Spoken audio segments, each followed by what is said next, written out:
Welcome back to Tell Me Your LFC Story. So today I've got a really good friend of mine that we haven't been in touch with as much as I would have liked, and it's Darrell Kensington.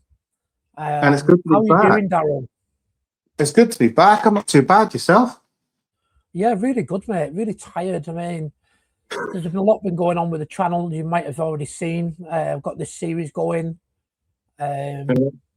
working full time, and it's just pretty heavy, mate. To be honest. But I'm really Yeah. enjoying it at the minute. The watch hours are going back up now, which is good. I'm still miles off the 3,000, but started doing Football Manager lives. Don't know if you've seen that. I'm really enjoying that as well. No, it's a good But game. I can only play that on a console, but the game is a fan. I've been a fan of that series since yeah, I love the it. original Championship Manager. So Well, me and Steve, we've started doing an online one. You know, Steve yeah, Mack. are you playing it We've, on PC or? yeah, PC. Yeah, I've only You got it should on console. you should join us once you get it on PC. So it's dead simple, mate. We're just going to have a little bit of a chat about your Liverpool story. So I know a lot of it, but my community doesn't. So Yeah, let's start at the beginning. So can you remember how old you were and why you decided to start supporting Liverpool? age? No, because we're going back. We're going back for the mists of time here. Um, Yeah, we're going back to the 80s. We're definitely going back to the 80s, early 80s. Um, I've always loved the sport. I've always been a fan of the game. Should look good to watch as well, and obviously one of the most attacking, attractive looking sides of the early 80s. Obviously, we had Barcelona, we had the days of Ajax, we had us as well. So it stemmed from there, and it's probably why I've got a huge love for Ajax and I've got a huge love for Barcelona as well, to be yeah. fair. Um, as for first game, jeez, us. We're going back to days of Rushy and Kenny playing together, so you're going back a bit. I don't think even Moby was there then at this point. So that would have been the days of Phil Thompson and stuff then, wouldn't it? Alan Hansen, Yeah, yeah. I remember Clement. Hansen. I remember Tomo. I remember Jimmy Case. Yeah. What was that right back called? Was it Tommy Smith? Do you remember him? Was he not a bit before? Because it No, wasn't that Phil was Neal. Phil No, Neal. Yeah, he was the right back, wasn't he? it's Phil Neal.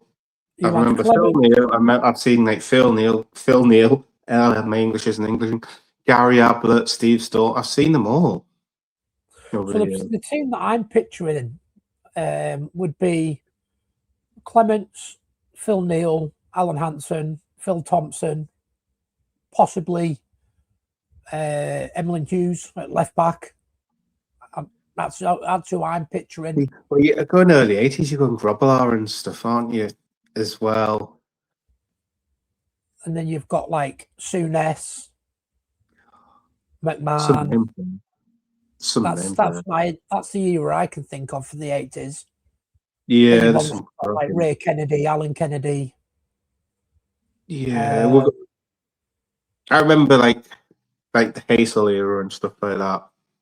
yeah, I don't remember the games, but from doing my research and stuff, I know quite a few players from the 80s, like John Toshak, people like that. I Uh, half remember the wobbly legs, Grobbelaar yeah, wobbly leg. I half remember that.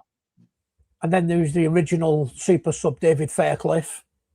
Oh Is it God, Fairclough Nicola. or Yeah. Fairclough or something like that? And Oh then there God, that's was good. Sammy Lee, and that's Craig the players Johnston, I wasn't it? Was remember. it Craig John Johnston? The Barnes, Aussie? Craig Johnson, yeah. Then you've got John Oh, Barnes, obviously one of the greatest of all time. one of my favourite Kenny players. Dalglish, Ian Rush. That's the players I remember from the 80s, but I never remember any of the games.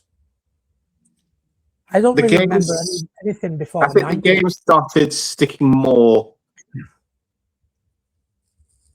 when I started wanting to play it more, like coming to the late 80s.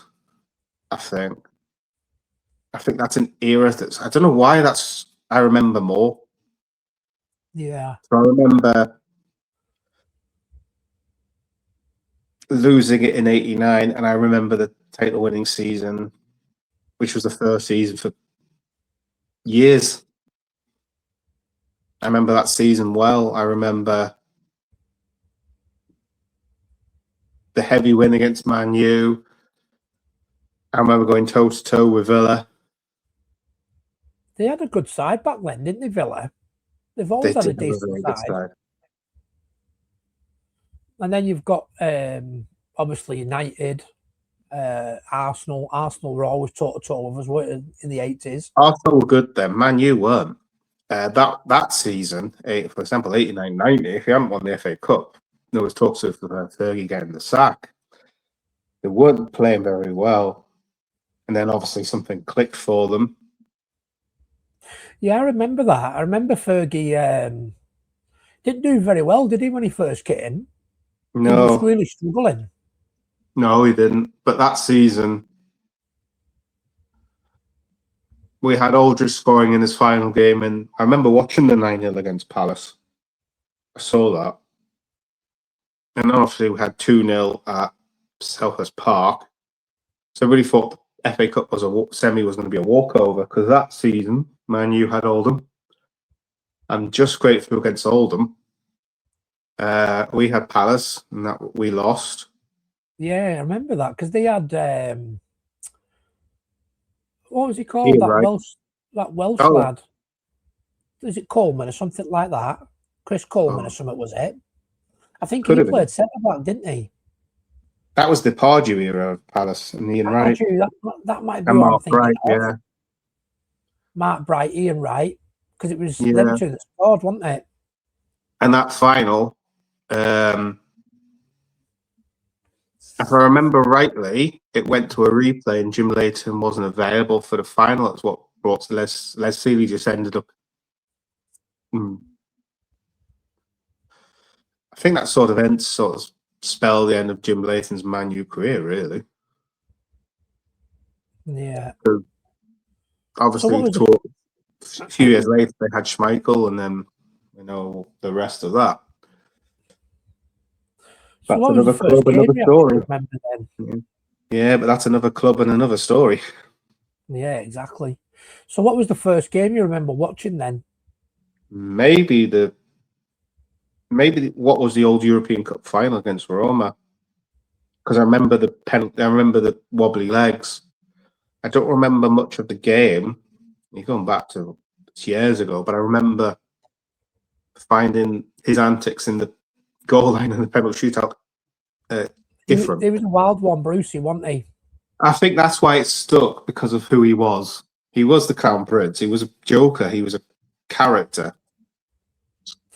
I remember reading something. I don't know if it's true or not, but I read something that he'd actually played a game in a clown suit somewhere. Whether it was for Liverpool or something, but I remember reading something. I haven't heard that one, so I can't say for sure. That's a new one on me, and I wouldn't put it past him. I'm sure that I don't know where I've read it, but it does stick in my mind that he played in a clown suit. I would not put it past him. I would not put it past Brucey. No. See, I was gutted. I'd actually booked to go and do a meet and greet with Bruce Grobbelaar at the Mazuma Stadium in Morecambe. And then he cancelled last minute, and Neil Ruddock ended up doing it instead, which wasn't a bad thing. It was a great meet and greet. He's a character, but he comes across very honest. So he's had a tough journey. That's what I mean. I'd have loved to go to that meet and greet. Yeah, that'd have been brilliant. I bet he had some good stories. Oh, I bet he did. You've got the scrap that he had with Matt Manaman on the pitch. Yeah, I'd love to have asked him what that was about. They had a catch up with other players, and he had a fallout, and they made up. It was something over. I can't remember what the program was. I think it was with Paul Merson. I can't remember. I remember watching it. I'd have to have a look back, but that might be hard to find because I can't even remember the name of the program. Yeah. So it's the Roma game that you remember your first one, was it? Yeah, Roma. So who would you say was your favourite player then? If you had to pick one player growing up, who would you say it be? It don't have to be Liverpool, anybody. Would you say maybe Johan Cruyff? Growing up throughout the 80s, as a player, going into the 80s and probably early 90s, I had a huge respect for a player of Brian Robson, for example, Lothar Matthäus, Marco van Basten. But Liverpool player, I admired the courage, the audacity, the basically determination Barnes had, because obviously that was an era when racism was extremely rife. I mean, it's still present now, sadly, but it was really bad in the 80s, and he overcame probably a lot. I think what helped him was a sheer moment of brilliance in Brazil. Yeah, what a goal. That was an amazing goal. I think that just gave him a bit of an advantage, so people respect him a little more because he did it for England. Yeah, what a goal that was. It was just a shame that he couldn't recreate his Liverpool form for his country, but I think it was due to the fact the way at the time Kenny played and the way Bobby played. He wasn't an out-and-out winger as such. Under Kenny, he did have a little bit more freedom, so he sort of, yes, he was a winger, but he had a bit of freedom to connect with Beardsley and Rush more, whereas England, he didn't. He was a bit more tied down, so I think that didn't help. And I think that is one reason why his England career didn't take off as well as it should have, is because of the way he was managed and the tactics he was given. But it's going to be an age-old conjecture for talented players to countries all of the time. I mean, England's never got the best of Scholes, Gerrard, and Lampard. They had three world-class midfielders. They never got the best of the three. They never got the best out of those at all. They never got the best out of. They never got the best out of Chris Waddle. I don't think they got the best out of Glenn Hoddle. I don't think England really saw the Brian Robson that Man United and West Brom saw. No, it was a shame, wasn't it? I mean, it's the same as this summer. Everyone's saying, "Oh, this is our chance." They say it every single tournament. I don't think we've got a chance, to be honest. No, I see. I expect Germany to be strong. I expect Italy to be strong. I expect France to be strong. And you can't write off the Spaniards. No, you can't. No, they're a good side. And with the World Cup, that's just Europe. You've then got Brazil and Argentina. Yeah. And I expect the African side to cause a few upsets. I don't know which one yet, but I expect there's going to be an African side to. What do you make of Senegal getting stripped to the AFCON? I heard that wasn't true. Apparently, it is true. Something to do with, I can't remember what it said now. It's because they walked off out of order of a penalty, which was missed anyway. Yeah, if it's true, it's harsh, but they've walked off the pitch. It's the law. Yeah, you can't do that, can you? You can't. But I didn't watch the AFCON much, to be fair. No, I didn't.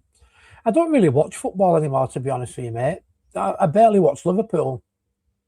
I try and watch the games that's on. Well, you've always been a big football fan, haven't you? I remember. Yeah, I watched some of AFCON. I try and watch Serie A. I try and watch the Bundesliga. I've watched a few Championship games. I've watched a few League One games. I've enjoyed the FA Cup. I watch the WSL when I can. It's just sometimes it's just finding the time because sometimes lives and work works. Yeah, exactly. Yeah, I know what you mean, mate. What was I going to say to you? What did you think of the draw, Man City? I said early on, let's just get City or Arsenal. I knew it. I didn't want that. Before it came up, I was on Dunk's live stream, and he put it on his live, and I said in the chat, "I bet you any money we get Man City." And a minute later, Man City. It's always City or United, isn't it? Yeah, and then Arsenal got someone like, who did Arsenal get? Someone crap, didn't they? But I think they got a home. I think it's a home tie for Arsenal, which really benefits the smaller club. So, what did you make of the game on Wednesday night? Where's that? My only thing I would say is, where's that team been all season? Because I thought we were fantastic. I want to know why the second. All right, the first goal ruled out. Yes, offside. You can see he's offside. I don't know what Salah was thinking for the penalty. That was just I don't know what he was trying there. That was shocking, that, wasn't it? McAllister's goal from the cross. What was it? A corner? I'm trying to remember now. It's the one where Van Dijk's jumped up, and I don't know why that was ruled out. Because I saw it on, and like I went to get a drink, and I turned around and disallowed it. Why? I didn't understand. Yeah. But they are harsher in Europe. They clamp down more in Europe. But it was a bizarre European week. I mean, what was it? Chelsea absolutely thrashed. Barcelona literally ripped Newcastle to pieces. Yeah. I mean, I don't think anybody predicted, what was it, 7-2? Something like that, yeah. And then Chelsea got hammered 8-2, was it? Yeah, City will go out 5-1 in that. Did Tottenham go out? I didn't look at that. Yeah, I think they got, was it 7-4 or something like that? Jesus Christ. They just can't defend. They just can't defend. I think Tottenham won on the night. I'm not sure. I think Tottenham won 2-1, but they were already something like 5-3 down or something like that. Or 5-2 down. Yeah, it was 5-2 because they subbed the keeper after like 10, 15 minutes. Yeah, because he's got 3 past him, didn't he, in 20 minutes or something? Well, he gave the ball away for the first and third goal. Yeah. Did you see that goal? Galatasaray, and he would have lost his finger. That's bad. That was bad. And then Osimhen's broke his arm as well. And then it was the ex-Inter striker. Was it the ex-Inter striker that came on Icardi? No, it was it not Yilmaz? And then Icardi came on later on for that other guy. Yeah, but the one when he did his finger, Icardi came on. Yeah. Yeah, it's a shame that. Do you know what I liked as well?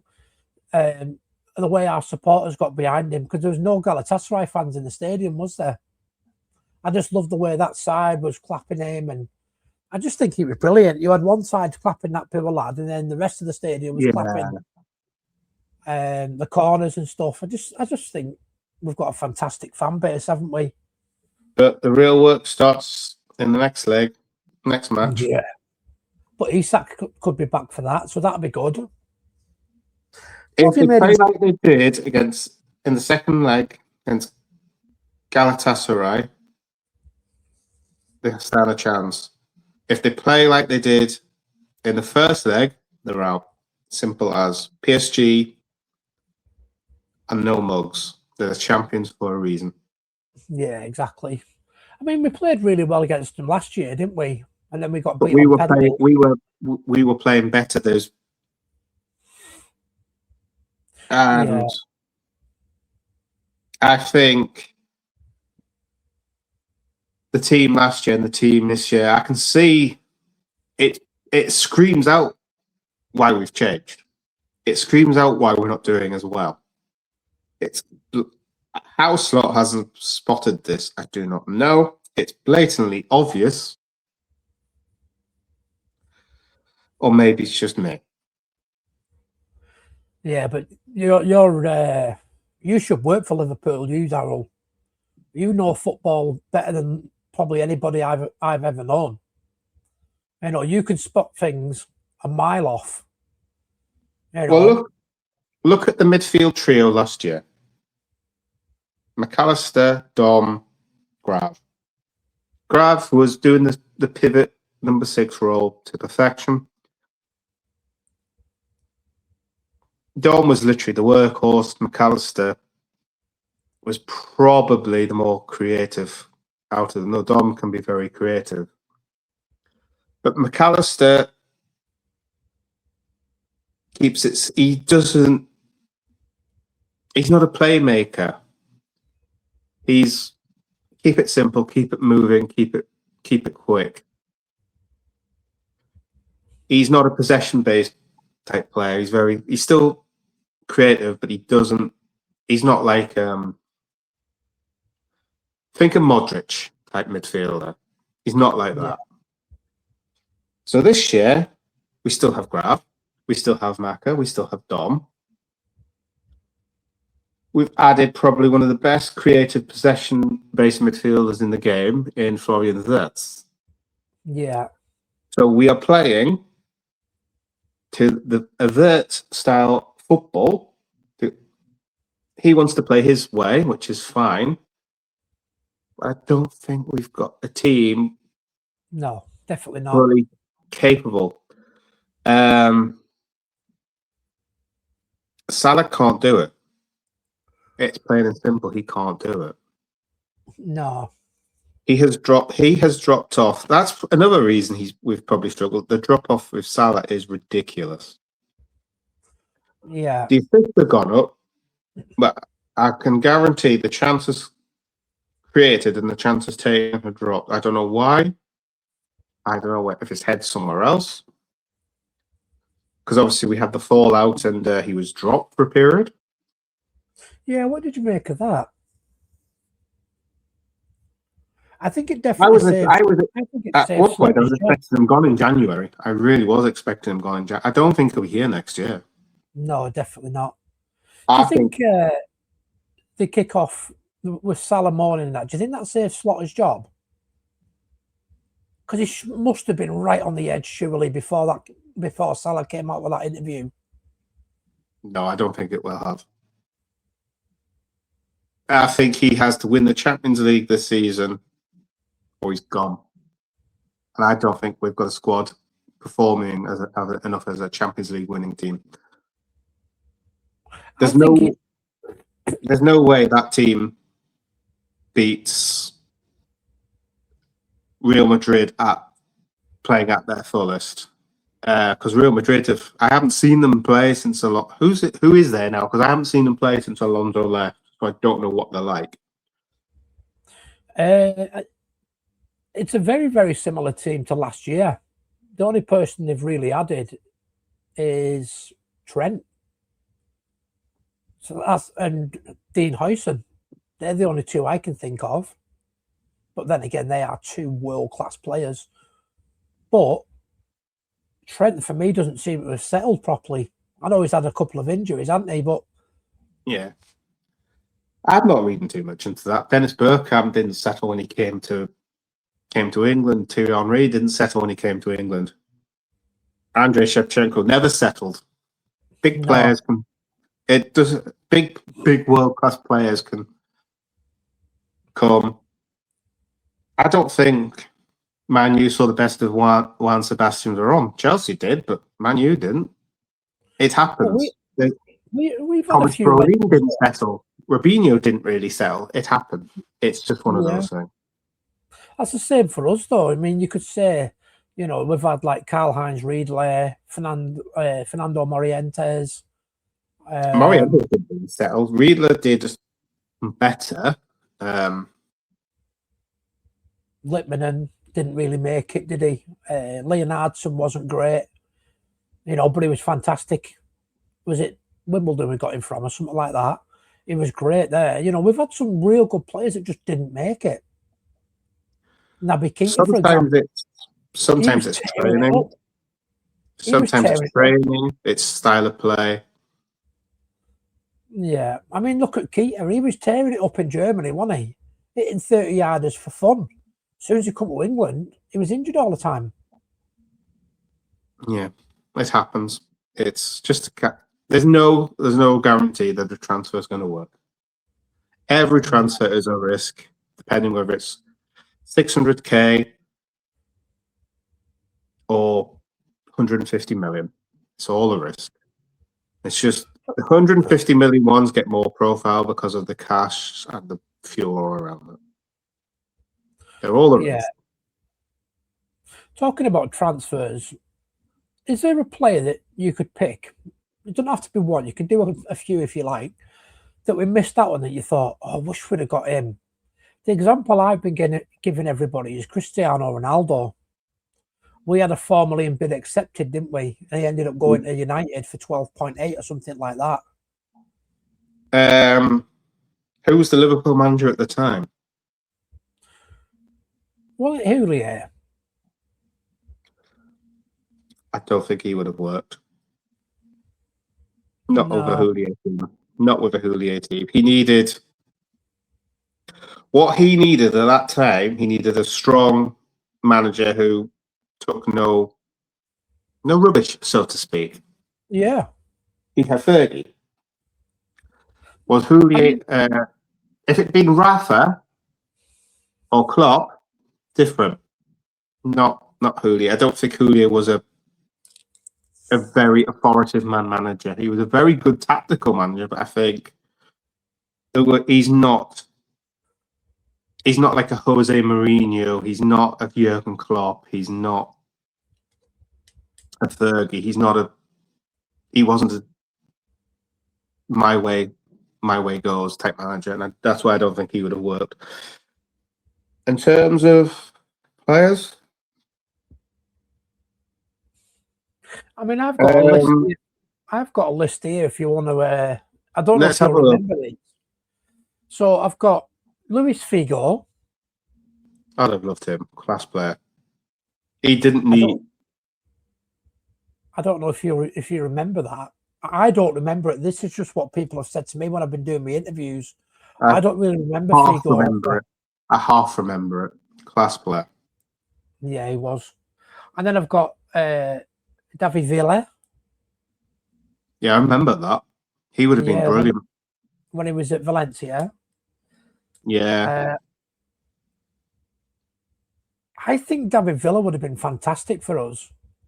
He had the profile, I think, whereas I don't think Morientes did. Villa would have. Oh, there was somebody else at the time.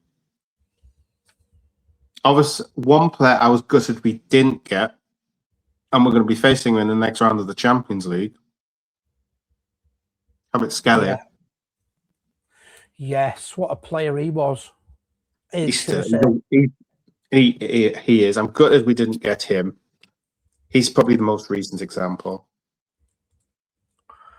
I think the most obvious one to most Liverpool fans is Nabil Fekir. That was really close, wasn't it? Yeah. I'm quite gutted we didn't get Shirky as well. Yeah, I forgot about him. Because he's adapted brilliantly. There was also Mamadashvili as well, wasn't there? If you're referring to the keeper, we've got him. Not Mamadashvili, Mamouche. Oh, yeah. Oh, Mama. Yeah, he's a brilliant player. I would have loved him, but it didn't happen. It didn't happen. Sorry, mate. I'm just making notes. We missed out on Gittins as well. He would have been a good player to bring in. Good prospect. Hato as well at Chelsea got him as well. I would like to have seen him come. But there's a few over the years, but I'd say Lado was I'd say talking. Villa and Shirky were two I would love to have seen. Yeah. Lado was talking to me the other day. I can't remember who it was now because I've done quite a lot recently. He mentioned about Alan Shearer. I don't remember Liverpool being linked with Alan Shearer, do you? No, it was Man United that were linked with Shearer. I thought it was as well, but he He had a phone call. He had a phone call with Fergie, and then he basically Fergie said, "What's Kevin offered you?" Manu went in for him twice. The first time, he said, "I need to know because I've given Blackburn a word. I'd give him an answer by the end of the day," and he didn't respond. They didn't respond to him. The second time, he was all set to go, and then Newcastle came in. There was a documentary on, and Shearer's said Man United were interested in him. He's never mentioned Liverpool. No, I didn't think he had. I tell you, there is one player that I am, for me, absolutely devastated we didn't get. It was one of my heroes, Paul Gascoigne. Apparently, that was quite close. I remember watching an interview. I did an interview on this channel with a guy who met Paul Gascoigne, and that was quite close. There was Tottenham, United, and Liverpool. And he said he was going to go to Tottenham. No, he said he was going to go. Yeah, he said he was going to Tottenham. Then he mentioned about United. He promised to go to United instead, and then Tottenham offered him more money. But he also had a phone call with Kenny Dalglish as well. But he said he couldn't understand him. So that's why he didn't come to Liverpool. Well, a lot of people can't understand Gather, so, you know. But apparently the offer was accepted and everything. He just couldn't understand. He'd have been a good replacement. He'd have been a good replacement for Molby. What a player he would have. Imagine Gascoigne at Liverpool. He would have been awesome, wouldn't he? But I think for his career and the type of player he was, he made the right choice in Tottenham with Terry Venables. I think. Yeah. Yeah, I think he's a bit of a troublemaker, wasn't he? He was cheeky. Yeah. No. For me, it's Shirky and Villa and Kvaratskhelia were the three that I'd love to have seen come. What do you think of the mess with Martin Gahey? That was a mess, wasn't it? We nearly got him in the summer. Then we didn't want him in January. Go in January, and then City get him. It is what it is. We've got, was it Leone who's injured? Yeah. So this, and we've got that. I can't remember his name off the top of my head. We've got the one coming in the summer as well, haven't we? Yeah, Jeremy Jacquet. That's his name. I couldn't think of his name. From Leon. Yeah, for some reason, I couldn't think of his name.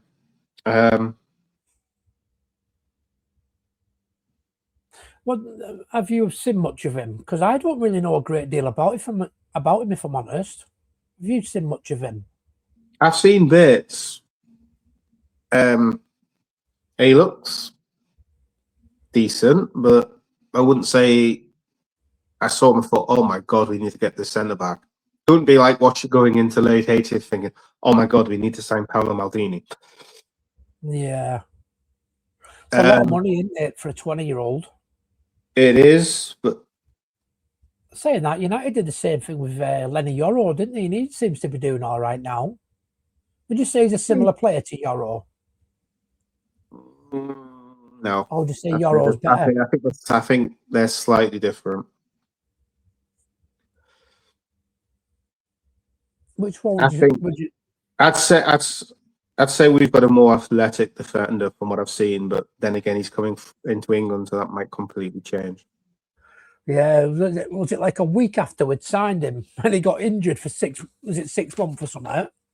Or 4 months or something? Yeah, so he's going to be, January, February, March, April. He's going to be coming in pre-season, literally.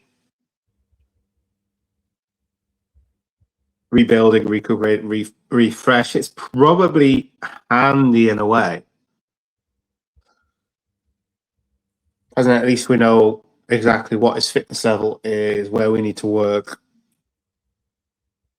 It's a bit.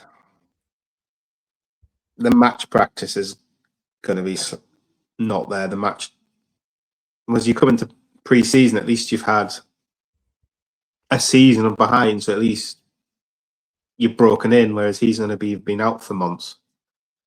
Yeah, You're always going to struggle, because he's going to have been out. Plus, you're coming back from an injury, so you've always got that doubt as well. More so when it's a longer one. yeah. I'm excited though. If them two can click, see, I'm hoping that Canate stays, or we're bringing someone like Slotterbeck. And then I'd like them to have 6 months together in the under-21s. My worry with Canate is too inconsistent. On his day, Canate's a beast. When he's not on his day, he's a liability. Yeah. Do you think he'll go in the summer at Real Madrid? I would not rule that. If it happened, I wouldn't go, oh my God, where did this come from? Yeah. Nah. I think Real Madrid could go for 2 of our players this summer. You're thinking McAllister as well? Yeah, I think McAllister could go. I think his preference if he went abroad would be Barcelona. Yeah, but Barcelona, have they sorted their finances yet? I'm not the person to ask about that one. I don't keep track of the finances. Last time I heard, they're still struggling. But I know they've started selling. Is it? Are they still affected by the 1-1 rule or whatever it is? I don't know. That's what I mean. Because United have more or less said that they want him to sign Rashford, haven't they? But I don't know if they've got the money to get the deal done, which is quite interesting, really. They'll probably bring a ship a player out. They can ship Yamal. Yeah, Yamal. Yeah, Yamal's going nowhere. We'll do a straight swap. Isak for Yamal. What you've been having in your coffee? That's never happening. What a player he is, isn't he, Yamal? He is. He's world class, and he's still young. He hasn't even hit his peak. He's not going to hit his peak for another probably 6-7 years. Brilliant player. Talking about young players, how do you think Rio and Gamora's come on this season? He's come on amazing. He shows no fear. He's confident. He shows no fear. He's willing to have a go at anybody. He's relentless. I love it. Does he remind you of John Barnes back in the day? Yes. There is a very Barnes-esque confidence, not arrogance, but confidence. It's between arrogance and confidence. There's a fine line between them all. He's arrogant enough to know he can do it, but he's confident enough not to push it too far. He's composed. He's a brilliant player. We've got some good youngsters. I like Naoni as well. Yeah, there's one like that. I don't think Pasesic is going to ever get a regular chance with us. If they've been shipped out on loan, basically assume their careers at the club are over. Yeah, there's a young lad. I don't know if you've seen anything of him called Josh Abe. He's a fantastic winger. I'd put him on the same level as Rio. I mean, he's only 15, but he's got bags and bags of talent. That's the thing, it's the age. Yeah. See, we've offered him a scholarship, but everybody else wants him as well. That's the problem. There's some good young players across the league. I mean, look at Arsenal, for example. Is it Bowman? Yeah.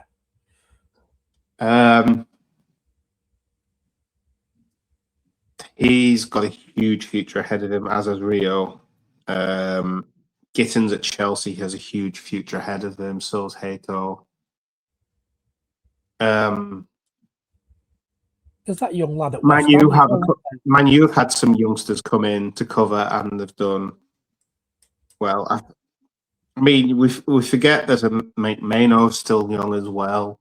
Players like that, maybe at the wrong club for their career. I don't know, but they're sort of stabilised. So we'll see where that goes in the summer for the players that's there.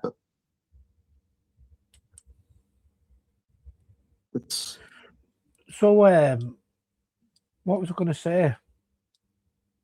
Have you heard of a player called Josh Sonny Lambie? He's our under 21 striker. Name rings a bell, but I can't say I've seen a lot. I think he scored 23 to 25 goals this season. He's one for the future. And then there's that lad that's just signed from America, that Dash or something, is he called? Oh, God. Summit Dash. He's only 14. He looks good. So the future of the club's massive. You know, then you've got that Joe Bradshaw. Yeah. The thing with the future at the club,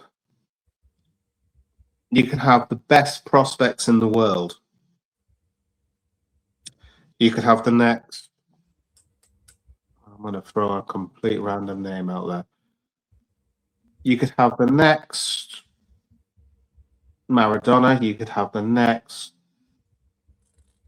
Ardiles. You could have the next Souness. I'm just throwing names that people will know. But they need the opportunities, they need the training, they need the chance to develop in the right way. And we have no idea what the future holds with the club because we don't know whether FSG are going to pack up and go and sell it.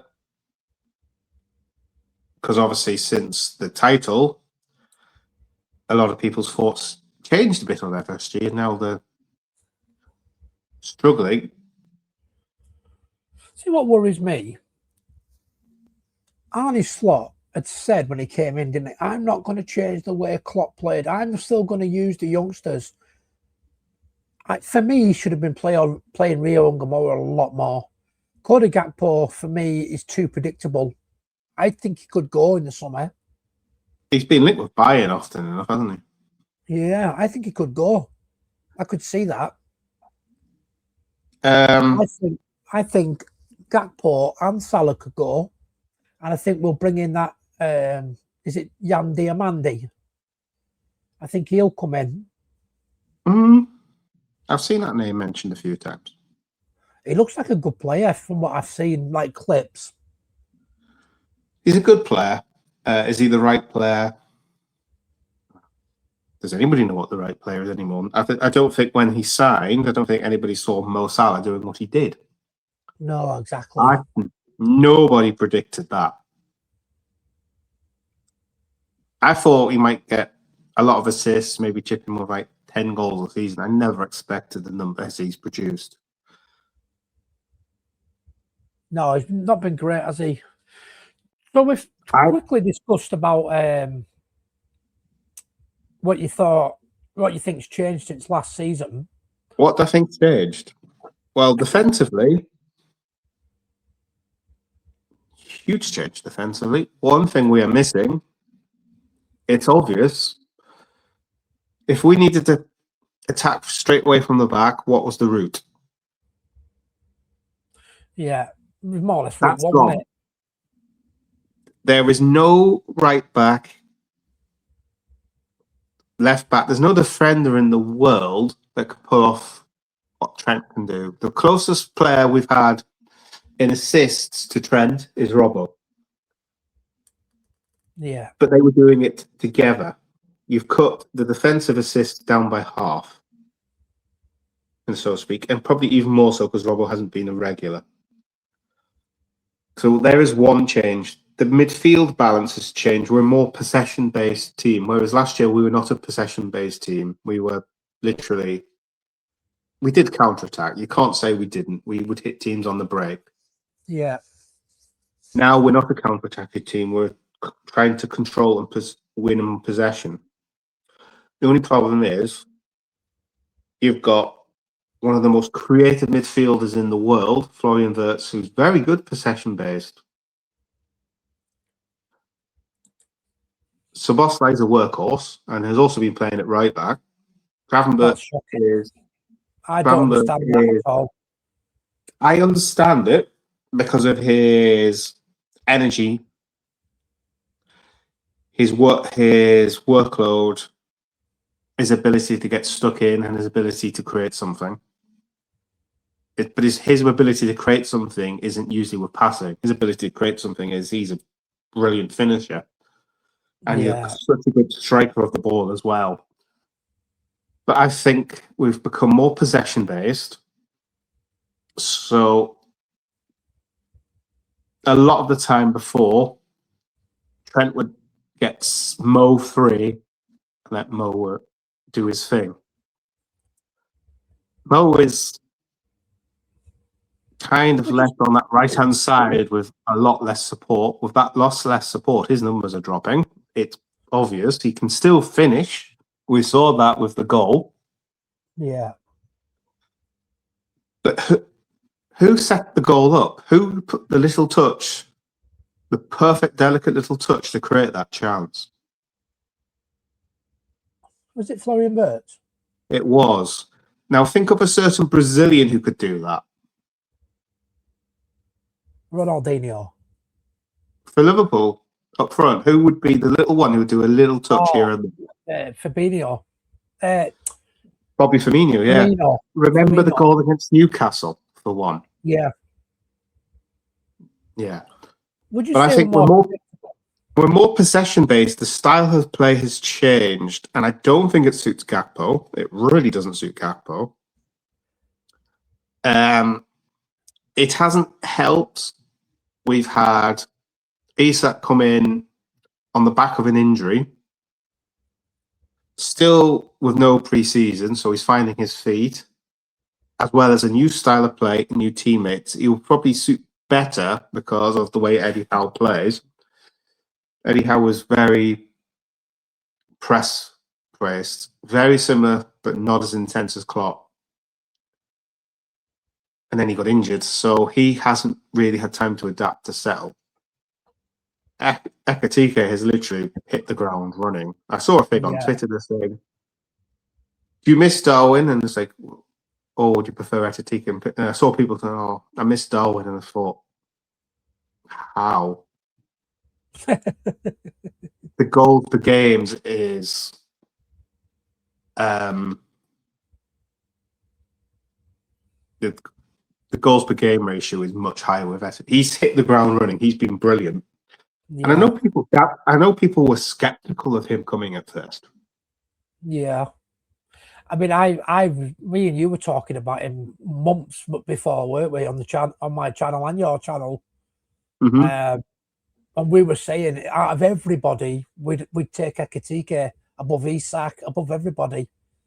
And everyone was saying, what does everybody see in Ekatike? But we were talking about him when he was, before we even got linked with him, weren't we? Saying what a good player he was. And well, he's proven it. He's proven it. Simply has. He's proven it. But that's another thing that's changed the attack. And it's natural because before we had Gakpo, Mo, Darwin. Mo firing on all cylinders. Gakpo had a really good season. He contributed a lot last season. So did Luis Diaz. We lost Luis Diaz as well. That's had an impact. I think that's what one of the main things for me. I think they got wrong was not replacing him. I think Luis Diaz is a huge loss. I think he's a catastrophic loss. Yeah, I would rather have Gakpo.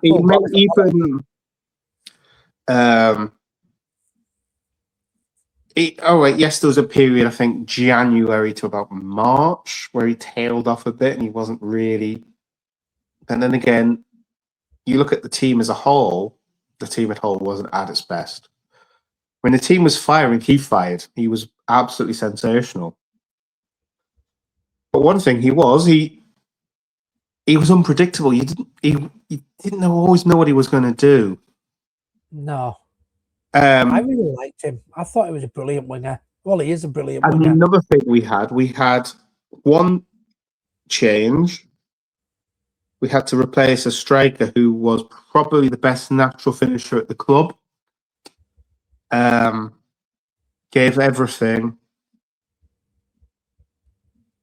And I think the circumstances of Jota haven't helped either. I was going to ask you about that. What you thought about? Did you think they're using it as an excuse, or do you think it? I don't think it's an excuse. I think it's valid. Because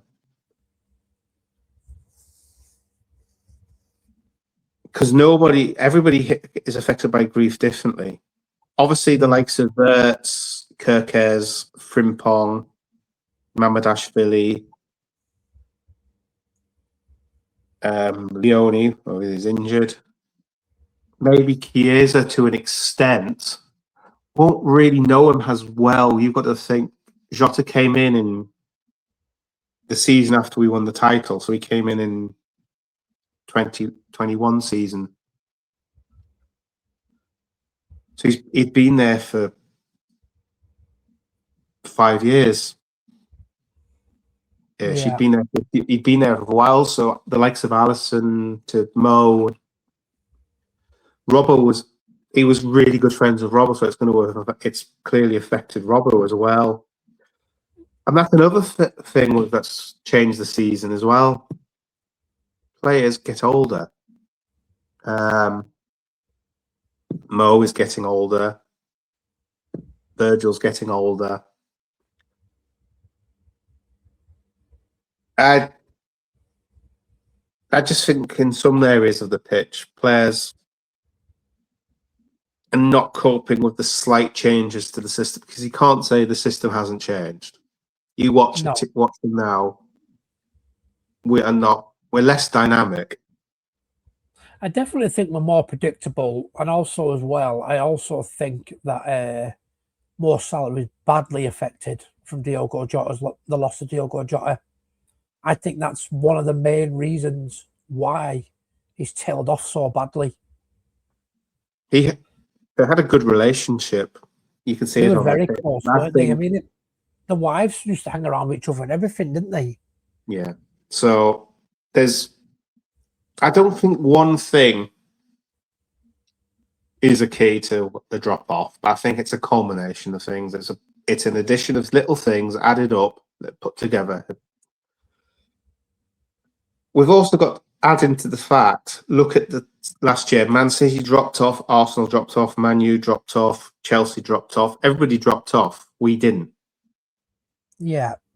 Teams haven't dropped off as much this year.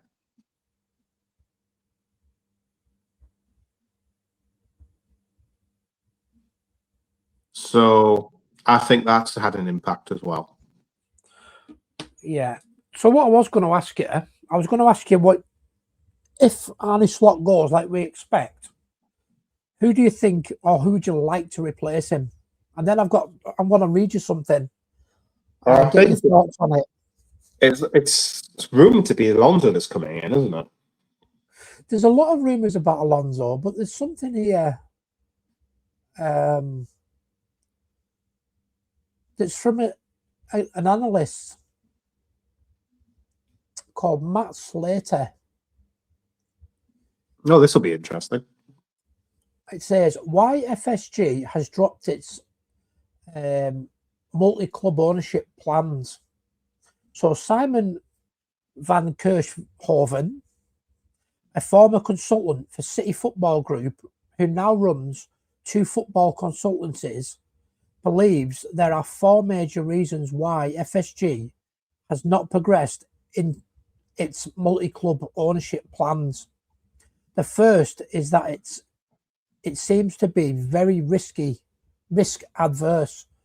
He told The Athletic, "We know that FSG have looked at several clubs, but for whatever reason, something has scared FSG off. We don't know if it was something to do with the debt structure, revenue projections, or something else. We just know they haven't pulled the trigger. That makes me think they are inherently risk adverse. The second is to do with timing and how quickly FSG makes decisions. The best time to buy a club is January to May, as that is when you should know if you are going up or down or into Europe or not, and if you have the summer to make changes. But this means you don't have as much time as you might think. You have to be ready to move. And I get the impression that FSG takes a long time to make a decision. The third is that I think it is true that some of the buzz about multi-club ownership has faded. It is still happening. I just think the big rush might be over. And that is because of the high-profile problems with 777 and Eagle Football Group that has hurt the multi-club ownership model. But the final reason is that FSG has never explained what its multi-club ownership plan is. Is it to create a development hub? Is it like Red Bull? Or to give them access to a new market? Is somewhere to park loan players? Or is it to just diversify the investment portfolio? I have no idea. Ooh, it's a tough one. It's a very tough one. But this is the bit as well that it ties into my next question. So obviously my next question was going to be, if it's not Arne Slot, who should it be? That was the question I was going to ask you. And should it be all three that go? So we know that Richard Hughes has been linked with Saudi, so's Michael Edwards, and Slot's being linked with Ajax. I've heard that. He was previously. That's interesting because he was previously with Tottenham the summer before us. He turned Tottenham down. Yeah, but it also says here. The reason I've mentioned that a little bit is because one of the reasons why Arne Slot, Michael Edwards came back was the multi-club ownership, wasn't it? Yeah, and it's not. A bit here that says Max Eberl was high on FSG's list before Edwards. He could bring in Nagelsmann with him. Oh, Julian Nagelsmann, the German.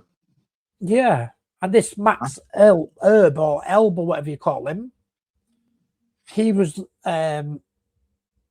linked to Liverpool before we went for Michael Edwards to bring him back. Now, I like this guy. From what I've seen and heard about him, he seems like a really good CEO and he knows his football. Well, you look at him, he's been what? Look at his career as a manager. Nagelsmann. Mm-hmm. Yeah. He didn't do very well at Bayern, did he? He didn't. But where was he before that? I'm trying to think now. It was one of the Red Bull teams, wasn't it? Was it Leipzig? Or am I thinking of... I can't remember who's been at where, but I know who. Look at if you Google his career. I'll have a quick look. And then I have a feeling you might be a little bit surprised. What, in a good way? I think so. I know he's a good manager because here we go. So he's only 38. Mm-hmm. So he's still young. He's obviously the German national team manager. Yep. Used to managing high-profile names. Immediately there. Yeah. So he's using with being a national manager, he's used to coaching, not relying on a checkbook. Yeah, there you go. So it says he's currently the manager of the German national team. He has previously managed Hoffenheim, Red Bull Leipzig, and Borussia Bayern Munich. And where was he before Bayern? Leipzig. Mm-hmm. I So think he's he always went managed, there. always managed in Germany. You look at how Germany play. And Germany are finding their feet again. I read something the other day that apparently it's harder to get your UEFA license in Germany than it is anywhere else. Nagelsmann retired as a footballer at the age of 20 after a succession of injuries. In 2010, he began his coaching career as a youth coach at Hoffenheim, eventually coaching their first team in 2015, where he led them to a third-place finish in the Bundesliga and Champions League qualification. Where did we get Bobby Firmino from again? Hoffenheim won it. Yep. And I imagine that Nagelsmann would have been manager then, wouldn't he? He'll have there's a high chance he's worked with Bobby Firmino. So you look at the players he's managed at club level, and you look at the players he's brought into Germany and the third players got into Germany, and you'll see a sort of pattern. I like the prospect. I really do. But my fear is, are people going to think, oh, German Klopp? Yeah. And then there's that guy. He's not Klopp. He's not a Klopp type manager. Nowhere near a Klopp type manager. What do you know about this Stuttgart manager that we've been linked with as well? Who's the Stuttgart manager again? I can't remember. I can't remember his name, but I know you watch Bundesliga. Stuttgart are they're a good team. When they play well. I don't know where they are on the table. Because I haven't looked at the Bundesliga table. I just know it's Dortmund and Bayern fighting it out at the minute. I'm going to butcher this, mate, but I'll have a go. Sebastian Hoenbe? Spell it. Hoeneb. Hoenbe. I'll send you the. Yeah, you might have to. I might have to send you it because I can't pronounce this. You're better at pronouncing names than I am. Sebastian Hoenbe.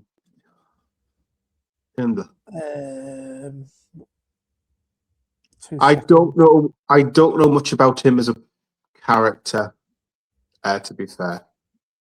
So, I mean, the last Bundesliga game I saw was, I think, Bayern and Dortmund. So I've just sent you the link to his Wikipedia now. Yeah, I've seen it there. I'll have a look another time. Yeah, I don't want to. He was born in 1982, so he's still quite young. Yeah, he's going to be. He's in his 40s.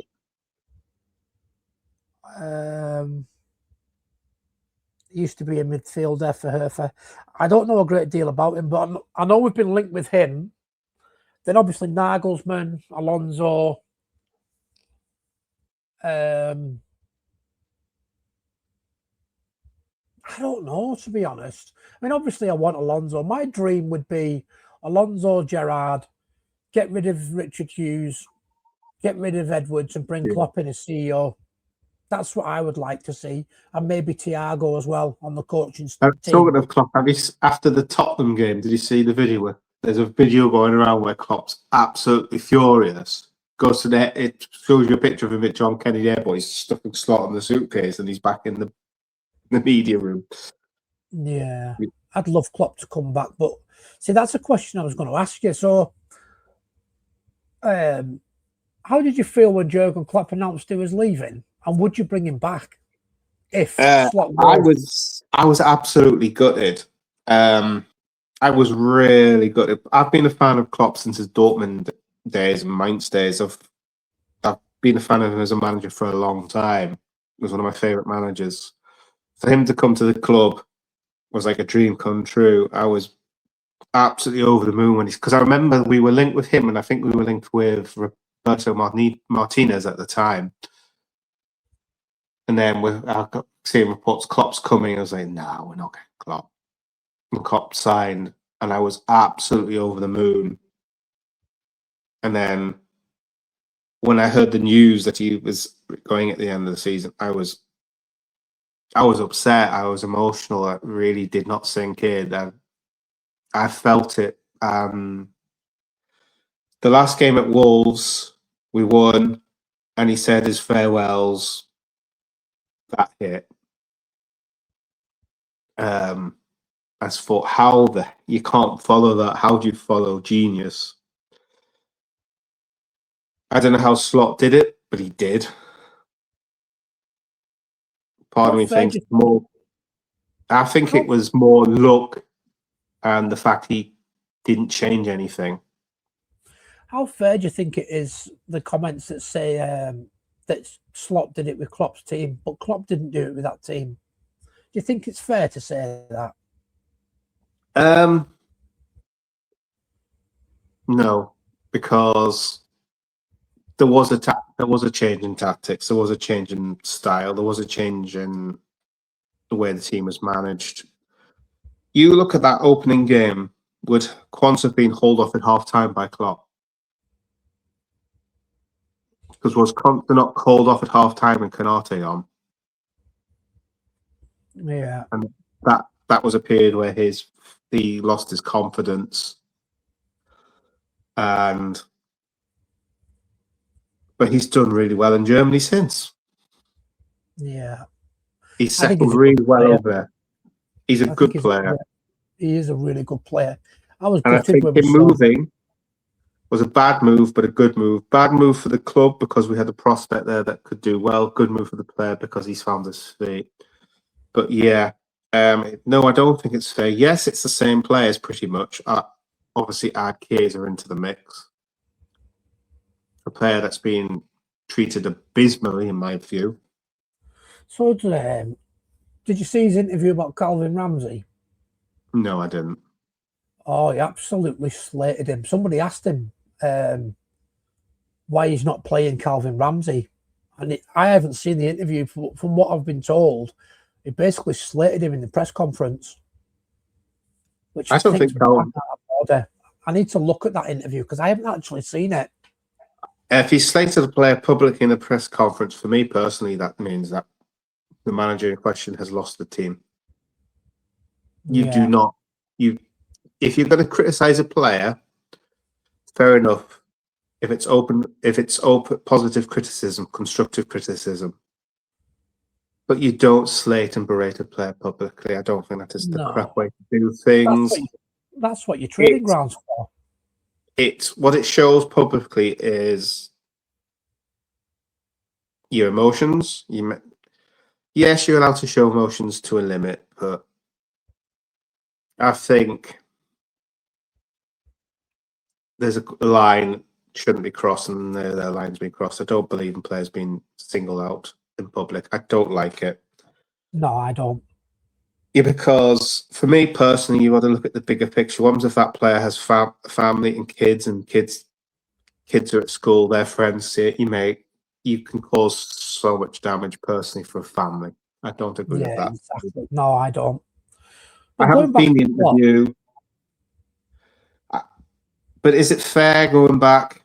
It's not fair because he's changed and tweaked things.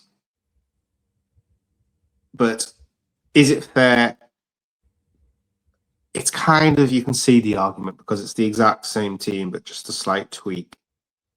But you've got a new manager impetus coming in and people fighting for things.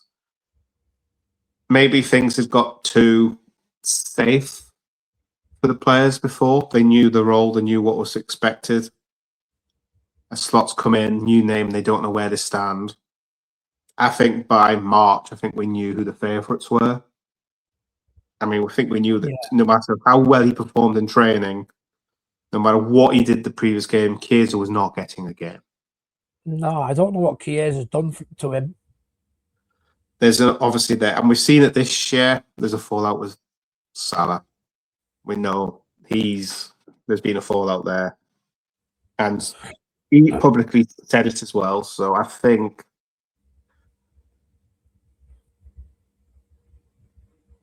But going back to Jurgen Klopp, I mean, you've got a better memory than me. For me, I'm not just blaming the fact that he said he was leaving. I don't think, I mean, correct me if I'm wrong, that Klopp had a great last 18 months. I thought that, I don't know, I can't put my finger on it. I just don't think that he seemed interested. Obviously, that last season, we could have pushed on all four fronts. And to be fair, considering the squad that we had, we did amazing to push as much as we did. I think when that front three of Mane, Mo, and Bobby went, and Henderson and Fabinho dropped off, I think that's when the core changed and weren't properly replaced. Would you put Wijnaldum in there as well, or was that a different season? Wijnaldum was the year. I think Wijnaldum was the year before Henderson and Fabinho, wasn't he? Was it the year before? I think he went to PSG, didn't he? I can't remember. I can't remember. I thought he went to Saudi, but I might be wrong. I know I'm sure he went to. It was Fabinho went to Saudi. So did Hendo. But he left and went. He didn't. Apparently, he wasn't paid there because the way they pay, he hadn't been paid. So he ended up in Ajax, did well, and all of a sudden we're seeing him doing really well at Brentford. Yeah, I think it's a big loss. I don't know why he was let go. Maybe the owners just wanted to get rid of some of the older players and rebuild. I think it's the money. I think they saw the money and the club took the money. So that leads on to the next question then. Would you bring Klopp back this summer if he said, yeah, I'll come back? How would you feel about that? Do you know, I'd actually quite be mixed feelings on that because how often does a second return herald success? That's always the worry. That's my worry. I'd be worried in case he ruined his legacy. Kenny came back. How did that go? Yeah. I would bring him back, but it'd be board level. I wouldn't bring him back on the pitch. Why can't he come back as a director of football? That's what I mean. I mean, if Michael Edwards goes, say we had a clean slate, I would bring Klopp back as CEO. CEO of football like he's doing at Red Bull, but only for Liverpool. I'd like to see him back in a director of football. I'd like to see him back at the club in some capacity, but maybe not as a manager. Yeah. I don't think he wants to manage again. I think he's quite clear. He said he wouldn't manage again in England anyway. I don't think he'd come back. He seems to be enjoying life as it is. Well, apparently he said he's missing being a coach, doesn't he? Because there has been links with the Real Madrid job. There's been links with the Germany job. Brazil, I think, as well. Brazil, before what you call him, Ancelotti was. I mean, there was rumours as well about what was it? What's he called? Glasner taking over from Klopp as head of football or whatever at Red Bull because Klopp wants to come back to management. I think it's just strange the way that Arne Slot's job's on the line, isn't it? Really. And then he says he wants to come back to management. It wouldn't surprise me if Klopp doesn't come back to Liverpool in some capacity. It really wouldn't. But it would have to be with Edwards gone.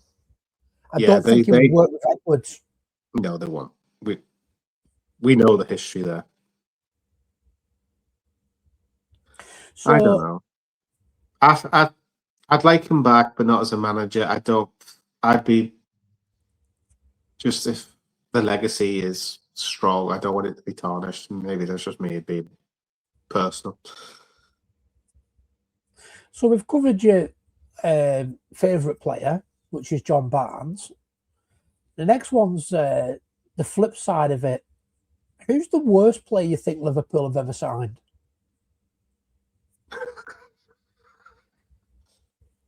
Oh.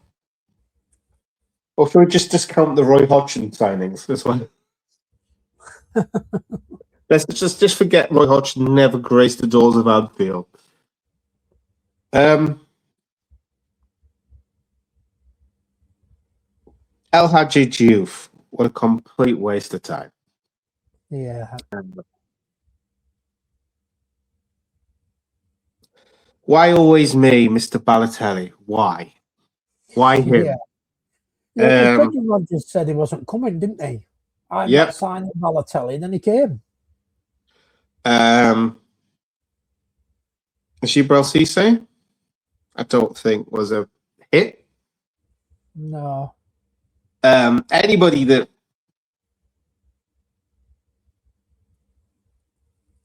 Hodgson brought in, I was like, how? I think Paul Konchesky was a waste of time, wasn't he? He was so bad, I've blocked him from my memory. You know, then you've got like Alberto Aquilani and what was that other guy called? It was supposed to be the new Zidane. Is it Latalac or something like that? Bruno Scherer. Was it Scherer? The Frenchman? It could have been him. That did nothing. Yeah, Anthony Tallet came in with Florent Cinema Pongole. Yeah, he's another one who didn't make it, really. Yeah, they were poor signings. Then you've got like Sean Dundee, Andy Carroll. I think for what we paid as well, what the job he was expected to do and what he delivered, I think Darwin Núñez would be up there as one of our worst signings. He was a complete. He could do the odd moment of brilliance and score a complete fantastic goal, but then hit Rosie from 6 yards. Yeah. And then you've got players like Charlie Adam, Stuart Downing. Stuart Downing was just a mess. It didn't work. Charlie Adam could have worked. Joe Allen, yeah. Naby Keita. Oh, he had the potential. He just was a bit. He was always injured. Oh, he was arrogant. Whereas Ox was injured, but at least he gave all for his club. Yeah. What we needed. Yeah. Joe Cole. He didn't settle. Same as I expected more from Nigel Clough as well. Yeah, I forgot about he played for Liverpool. Yeah, I expected more from Clough. He came in. I think he came in the summer Stan Collymore did, or around about that time. I thought Stan Collymore was a good player. Stan Collymore did well. Heskey did well, but they didn't. They did well. They did okay. They didn't progress.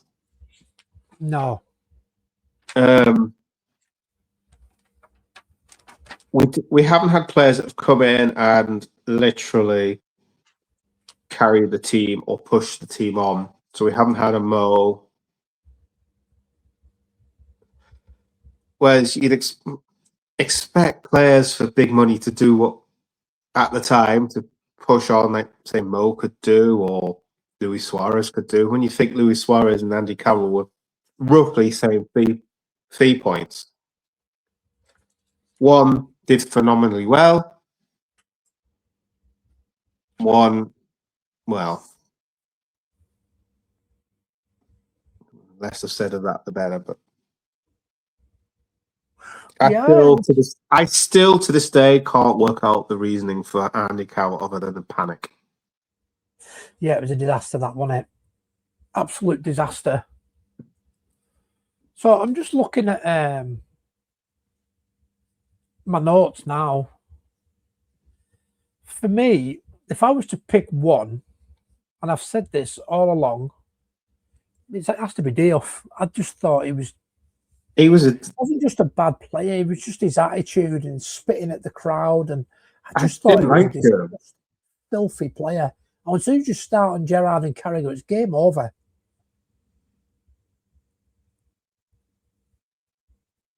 Yeah, he was. I didn't rate him. I think he was bought because was he bought on the strength of a possible decent appearance in a World Cup or something? I think he did do well in the World Cup, didn't he?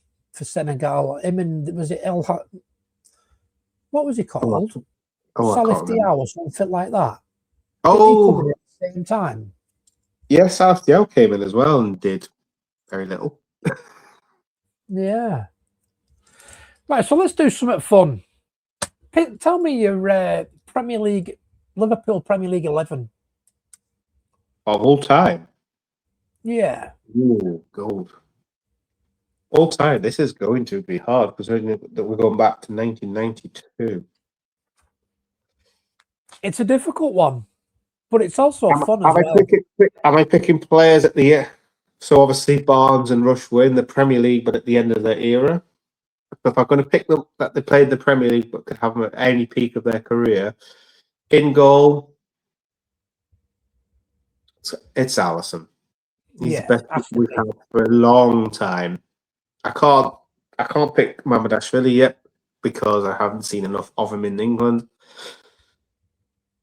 And backup keepers do that. Clearly do that. He was a good keeper. Yeah. Right back. You go with Dudek as your goalkeeper, did you say? Backup keeper. Backup keeper. Yeah, I'd pick up Dudek because, to be fair, I think other than Alisson, we've not really been blessed with really amazing goalkeepers, have we? I thought you might have gone for Pepe Reina. I thought he was brilliant. I just thought Dudek offered. I don't know. Pepe Reina is a good keeper as well, a really good keeper as well. But I like Dudek. What he did in the Champions League for me puts him as a backup. Yeah. Left back. That's tough because you've got Robbo.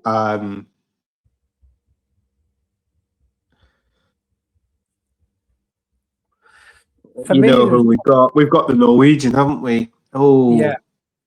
Risa. Yeah, we've got Shana and Risa. I think I'm going to go with Risa.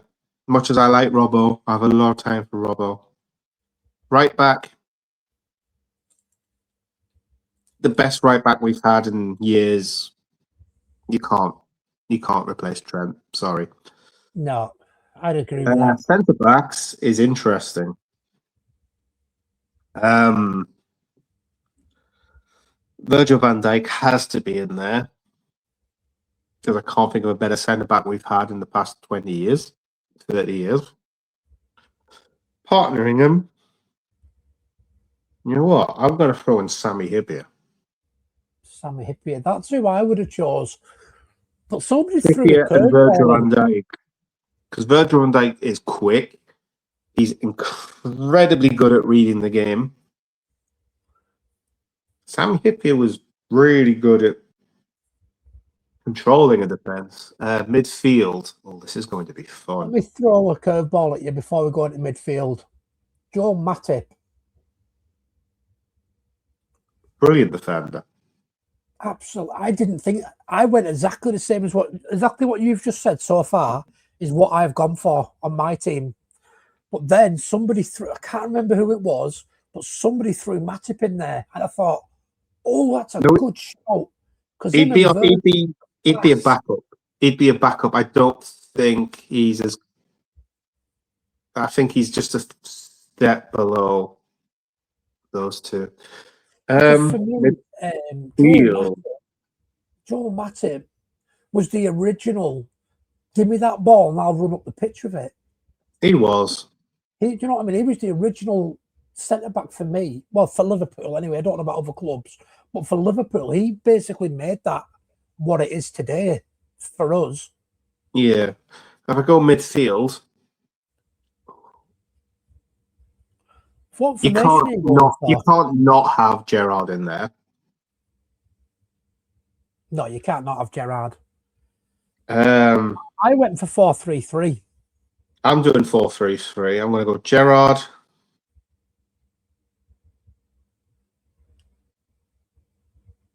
I'm going to go Fabinho. Okay. And this is tough.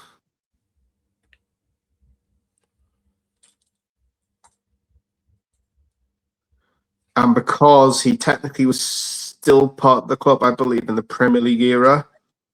Correct me if I'm wrong on this, but Jan Molby. Yeah, he was, yeah. I remember Molby. Like I say, it Can was you- the early 90s I started watching football. He didn't move, did he? But what a passer. Can you imagine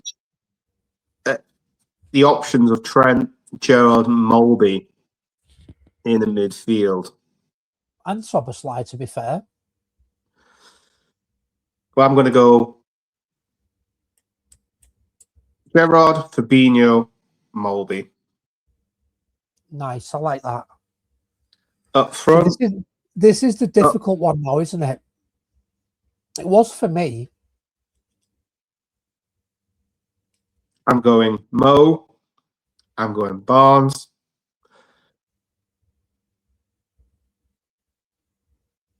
And I'm going to go Rush. Rush.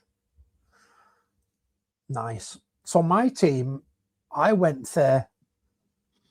Alisson, Trent, Hippier, Van Dijk, and Reese, same as you. I couldn't decide between Robbo and Reese.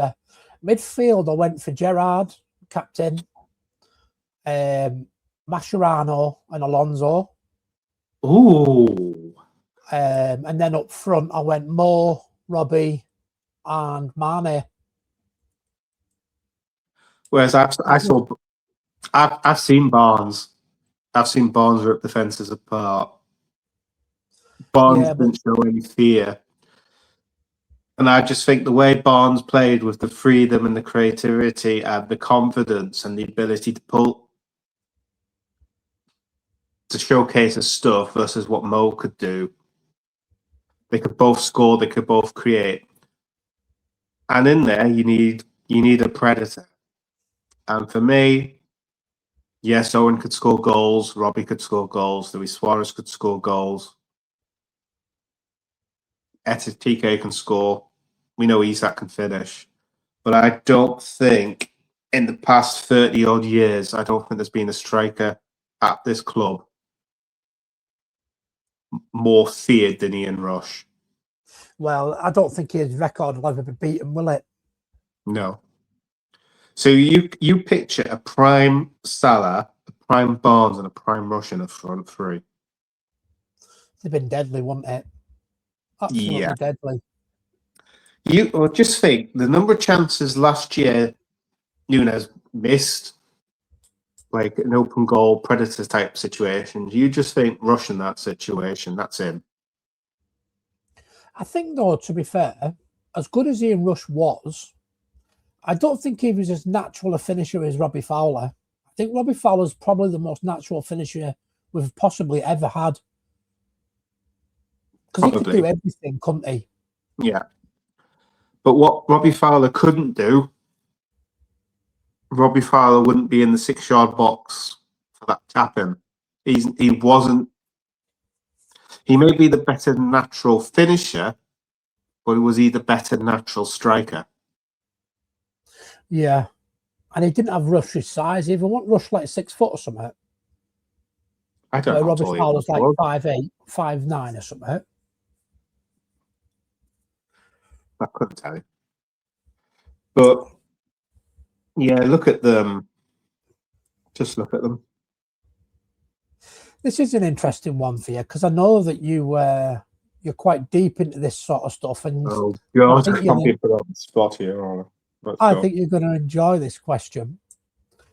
The evolution of football since the start of the Premier League. So in the 80s and 90s, we know that it was proper football. But the question is the introduction of technology. I love technology, don't get me wrong. My problem isn't, so I know people are going to be immediately thinking VAR. Let's just go to the elephant in the room, shall we? VAR. And you want to know. Everybody wants to know. VAR. Is the system rubbish? Should it be taken out? No, the system is brilliant. The system is impeccable. The problem with VAR is sometimes the people using it. The technology works. It's just the people using it. I'll use an example. Tottenham game. The Luis Diaz goal. Yeah. Who was at fault there? The VAR technicians or the technology? It's got to be the referees, hasn't it? Yeah. Now look. I don't know which game it was.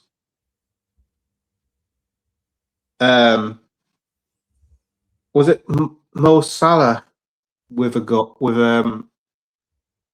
everybody thought he's well offside, and the VAR just showed he's not. There's a thing where they've seen when you've seen he's offside, and you look, it's just a fraction of the arm is off, or maybe like an inch or two of the arm. That's where the technology is working. Yeah. But VAR is meant to be, if it's not a clear and obvious error, refer to the on-field decision. So if somebody is being pulled for offside, right, and they're literally maybe an inch of the arm is offside, tell me how that is clear and obvious. I don't think anybody knows what handball is anymore, do they? That needs clarifying. Yeah, was it one of ours, or was it one of our goals?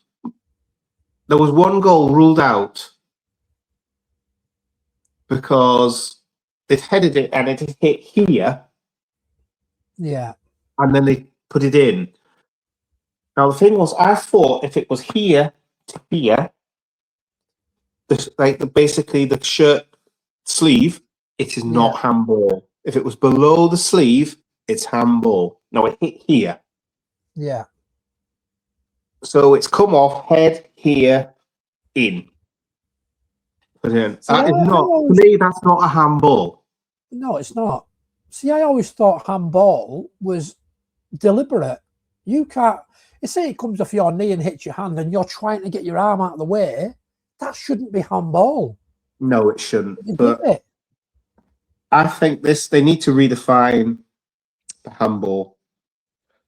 And in the olden days, you used to be able to elbow it, didn't you? And it classed as a goal as long as it didn't hit your hand. Yeah. You know, handball was handball in the 80s. You used to be able to elbow them out the way to get the ball. That's what I mean. Football, the evolution of football is so much. It's ruined football for me. It's a contact sport that's not contact. It's a contact sport that's very little contact. Yeah, exactly. I mean, look at the Galatasaray game, for example, on Wednesday night. How many times are they rolling around on the floor to try and waste time? You know, why? I've grown up with football in the 80s, so I've seen some pretty stuff. I've been on the receiving end. I've probably given some myself, to be fair. I've probably done tackles that now, if I played, I'd be sent off. I've probably been on the receiving end now of tackles that back then were okay. Now you'd be straight red. Yeah. Steve McMahon wouldn't last 5 minutes in today's game. Graham Souness wouldn't last 5 minutes in today's game. And God, Vinnie Jones, Dennis Wise, David Bartley, they'd be screwed. Yeah. Roy Keane and Oh God, Roy Keane. Neil Ruddock. There's been some Roy Keane animals would over be. the years, hasn't there? Dennis Wise, he was a little nutter, wasn't he? Jimmy Case would be out. Graham Tommy Souness Smith. would be. To be fair, Graham Souness was not in that ilk, but he was. It's hard to say. For those that don't know, watch clips of Graham Souness play, and you'll know what I mean.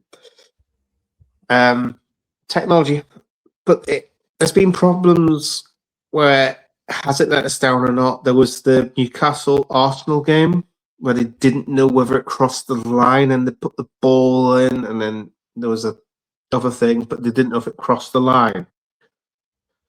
And depending on the camera angle, it either crossed or it hadn't, and nobody. Do you know that reminds me of?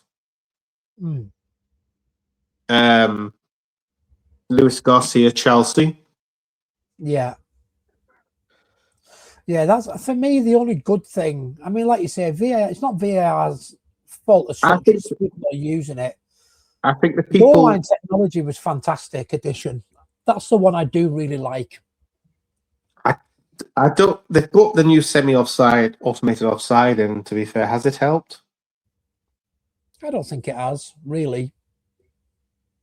I think some of it is because of the nature of the offside. It's the goal line technology needs to be all across the goal line, all along the touch line. I think.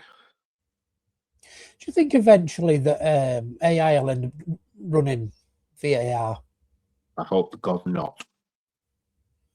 I think it will. You know, I agree with you. I don't want it, but I think it will. AI is brilliant, but a pain at the same time.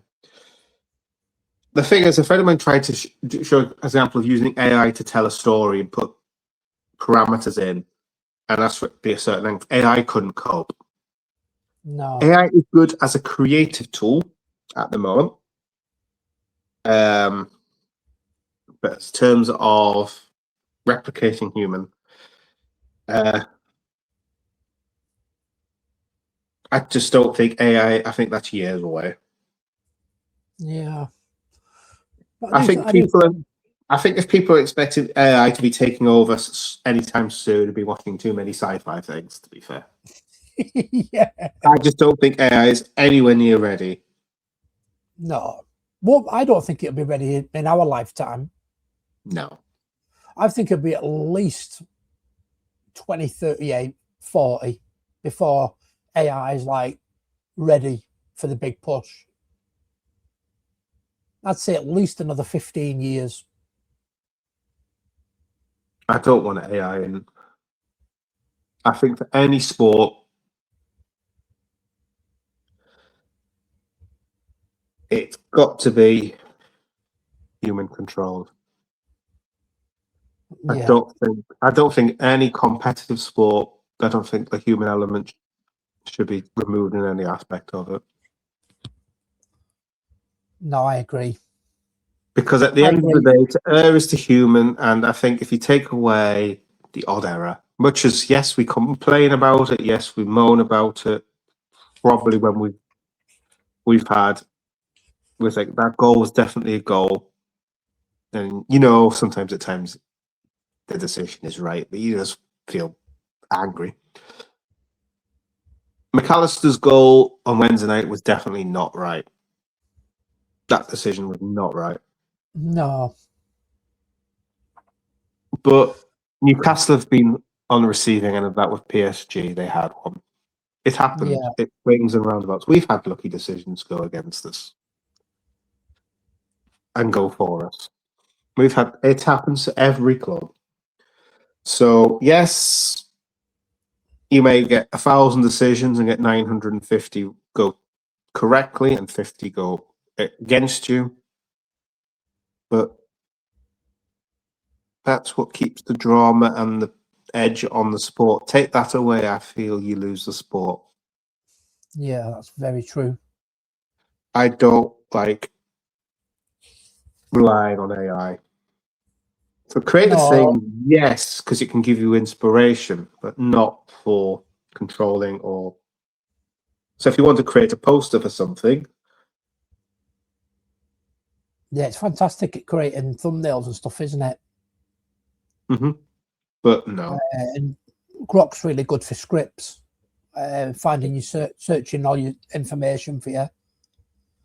So, who would you say is the most underrated player for the club? For me, I've got two, but I'm going to wait and see if you say them before I tell you mine. Underrated. What now or of all time? Well, of all time and now, really. I mean, me and you can go back quite a while, but for the younger generation, I think we should do a modern one and maybe somebody for the older generation as well. I think Yo Matic was underrated. I don't think he was Yeah. given the credit he deserved. I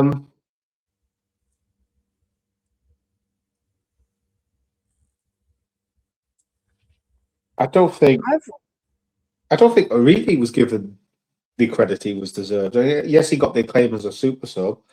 I don't think he was given the credit he deserved.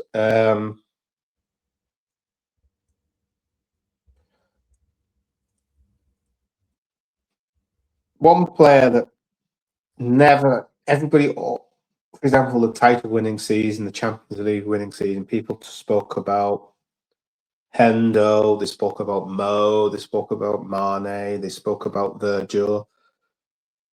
And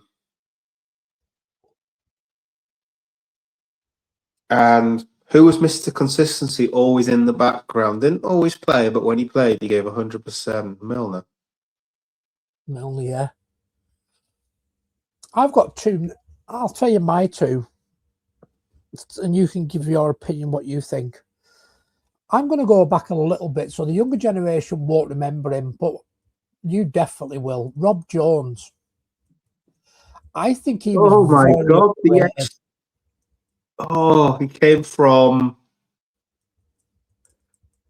He came in as a very cheap side. It was up at the season Man United had the likes of Lee Sharp and Ryan Giggs coming through. Did he come from somewhere like Crewe or something? Yeah. And he got to retire quite young, didn't he, because of injuries? But I thought he was a fantastic right back. Oh, he was a fantastic player. I think if injuries had not played a part, he would have done so much better. He was a brilliant right back. Yeah. He's still at the club as well, isn't he? Isn't he part of the youth team coaching? Oh, I don't know what he does, but God, that's a name takes me back. Yeah. I think I remember the title. Who's he? And wow. Yeah, fantastic right back. And he was cheap as well, wasn't he? How much did we pay for him? Was it like... It wouldn't have been 100. It would have been in tens at that period, if that. The other player I was going to say... It would not be... You wouldn't be looking at 20, 30K, probably less. Here we go. Let me put my specs on. I'm pissing blind as a back close range. If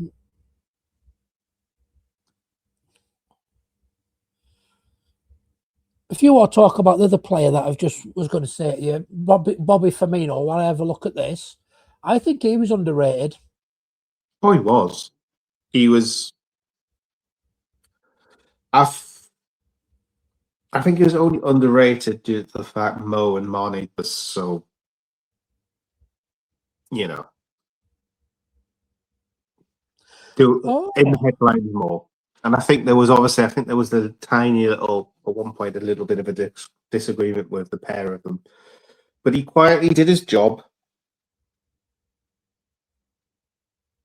A bit like Milner, really. Well, Mo Salah actually said, didn't he? Yeah, Milner's another one.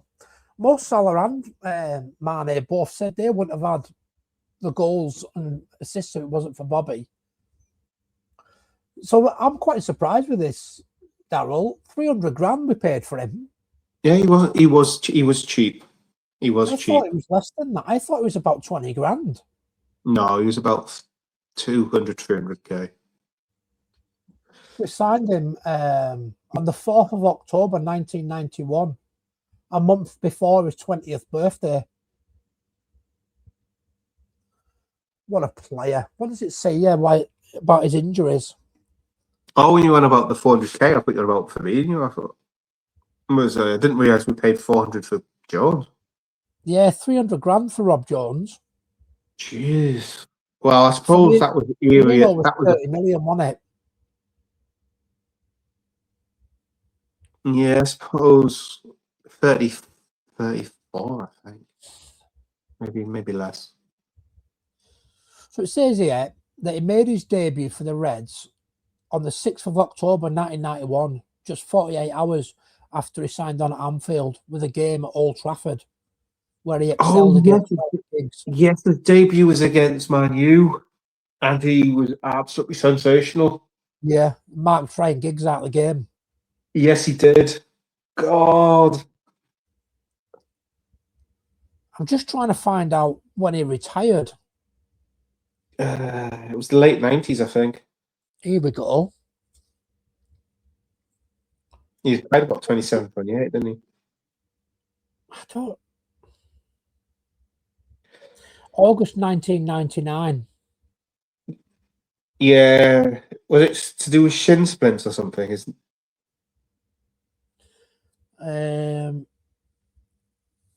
just says knee injury on here. It doesn't give me too much information.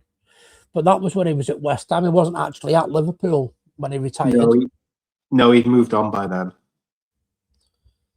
Yeah, knee injury can do a lot of damage. So it says here, since his retirement, Jones and his family have built up Kids Academy. But I thought he was still at Liverpool. No, I think he does his own coaching setup. It doesn't. I thought he was still at Liverpool. Maybe I'm wrong.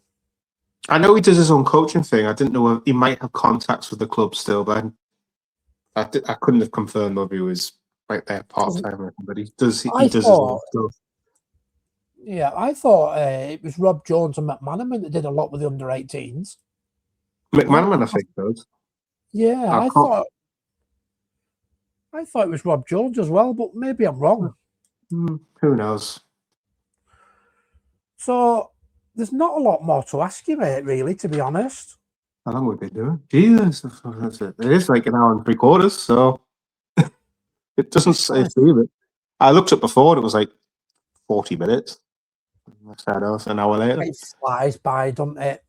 Especially when I've not really spoke to you much in the last 6 months. Well, I mean, we could talk for hours, but I'm just trying to keep it within my free stream now.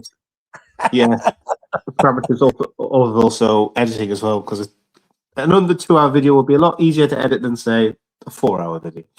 No, that's it. But hopefully, like I've said to you before, I do want to get you back involved with the channel. I know that you've got a lot going on, haven't you? But I would like you to do some more bits and pieces. We were discussing behind the scenes about doing something to do with the World Cup, weren't we? But we'll announce that further down the line. But yeah, I would like you to do a bit more back on the channel, because you used to do a lot to do with kids and that, didn't you, on the channel? Yeah. You know. Yeah, we'll look into it, see where we get on, and see how schedules meet. And gosh, that's crazy to think. World Cup coming up soon. Yeah, that's what I mean. We could talk for hours, mate. But like I say, we've got to try and think of my StreamYard freebie. You also probably want to eat at some point today too. Yeah, I am pretty hungry. Like, it's 20 past 11 now, isn't it? Yeah, for those not watching, it's like 20 past 11 in the morning. So yeah, we came on pre-build up. We came on about 9:30. So 9:30, maybe not even that. Maybe before that. What I do now is, obviously, with this will go on YouTube, but I also have a podcast now as well. Yeah, your Spotify stuff. So Yeah, I've I'm got aware of it. Spotify, and I've got Amazon Music as well, and Spreaker. So what I'll do is I'll upload this to YouTube, and I'll also put it on my podcast as well. But obviously, the podcast is for those that haven't got a clue how podcasts work. Podcasts will be audio only because you can't watch video on all the podcasts. YouTube will have the video for you, but Spotify audio only, kids. Yeah, it's basically for people that are driving and stuff, isn't it? Yeah, exactly. Sometimes people can't watch a video, but they want the audio. Hi. The way the world is, people tune into podcasts on the go. Yeah, exactly. Stick the old AirPods in and walk down and listen. Whereas, at least video you have to physically watch. Yeah, I mean, there's plenty of stuff going on. I mean, I've got my website as well. You know, I've got it's all in the description anyway. If people want to have a look, we've got the KOA Hub. We've got the podcast, which is, like I say, Amazon Music, Spotify, Spreaker. You know, there's all sorts of stuff going on. I've got another lad who's going to come on and start doing bits and pieces for me as well, which you'll probably meet at some point today, mate. I've just added him to our private chat. I think I saw that, yeah. I briefly saw that. He wants to come on with us as well, so he's going to do bits and pieces. He's going to start doing the reviews, the previews for us. Because I don't do that anymore, and he's quite an intelligent lad. I don't know if you've watched his Tell Me Your LFC story yet. He's a nice lad. So there is lots of new things coming up on the channel. But I just want to thank you for your time. Sometimes I have enough problems like sitting down to watch a film, let alone a 2-hour podcast. Yeah. Yeah, what I'll do is we'll call it a day on this. We'll probably chat for a bit later on and I'll chat about the World Cup and stuff, ideas and stuff. But it's nice to catch up with you, mate. I've really enjoyed it. Yeah, it's been fun. It's been a blast. World Cup will probably be a lot easier to do when you know the squads and probably the group stages as well, because who's playing who will have a huge impact to a World Cup. Yeah, exactly. I mean, if you've got an African team stuck in with, say, I'm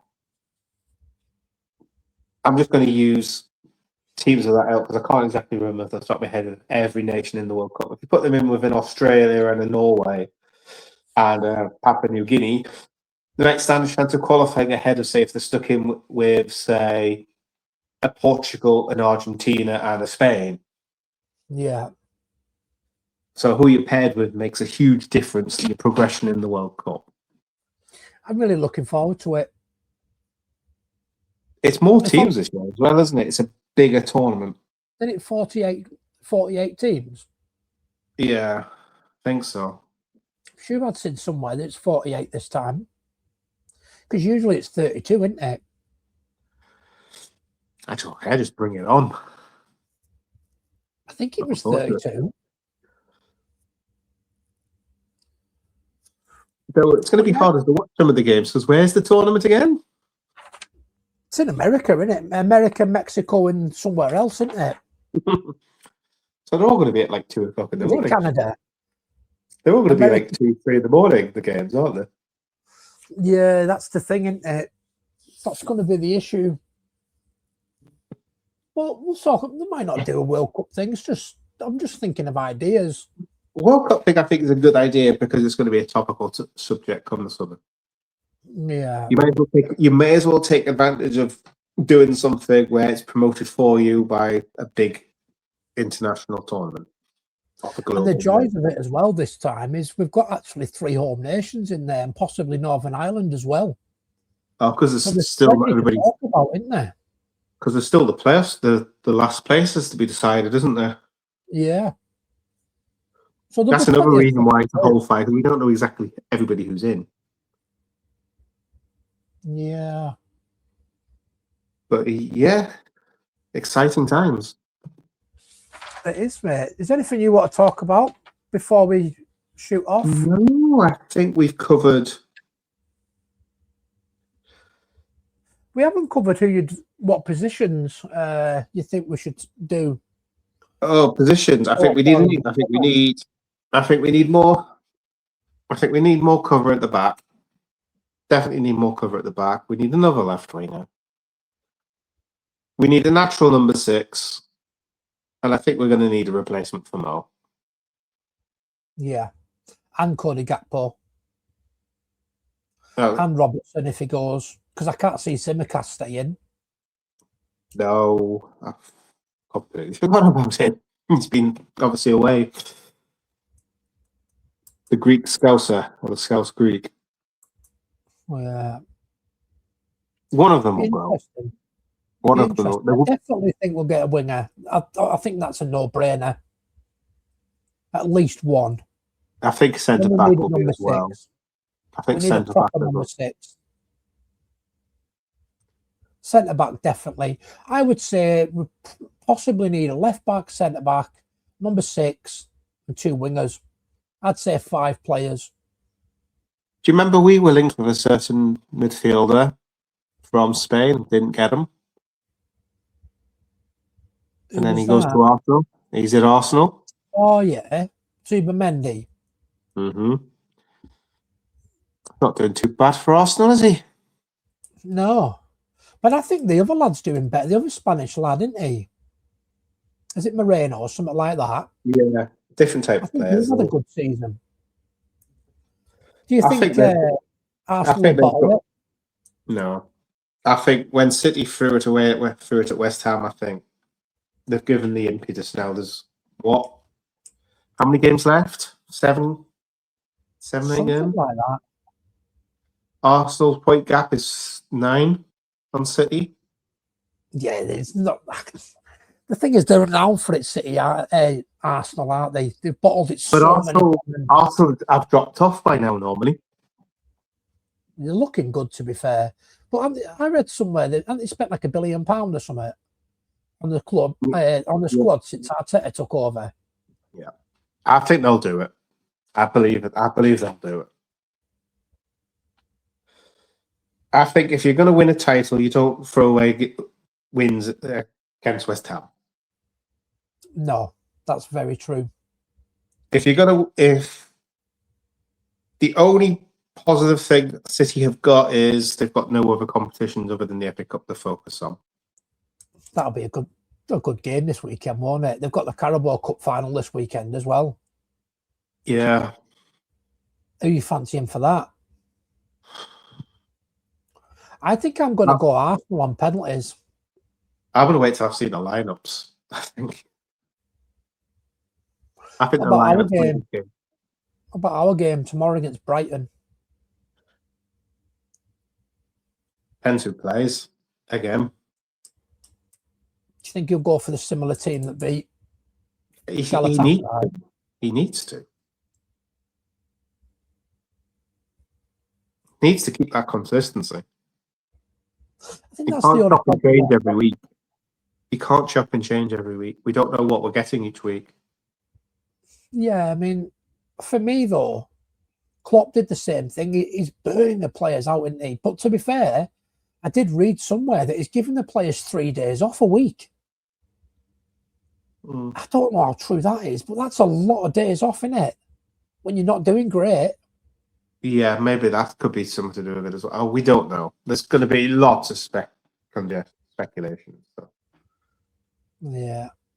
I think the big game in the Premier League this year is up north. Tyne-Wear Derby. Newcastle v Sunderland.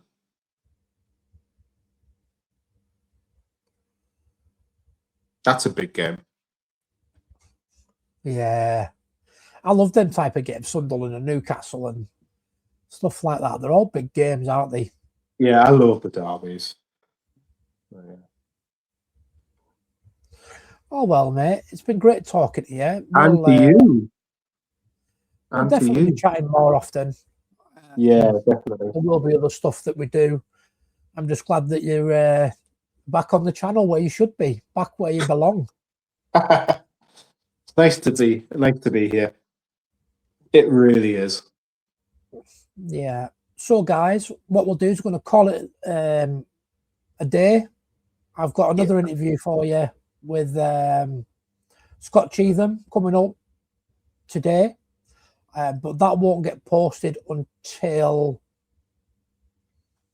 probably early next month. So don't forget to subscribe, like, and leave a comment, and let me know. Are you glad Darrell's back? That's it for now. Take it easy. Peace, everybody. Have a good one.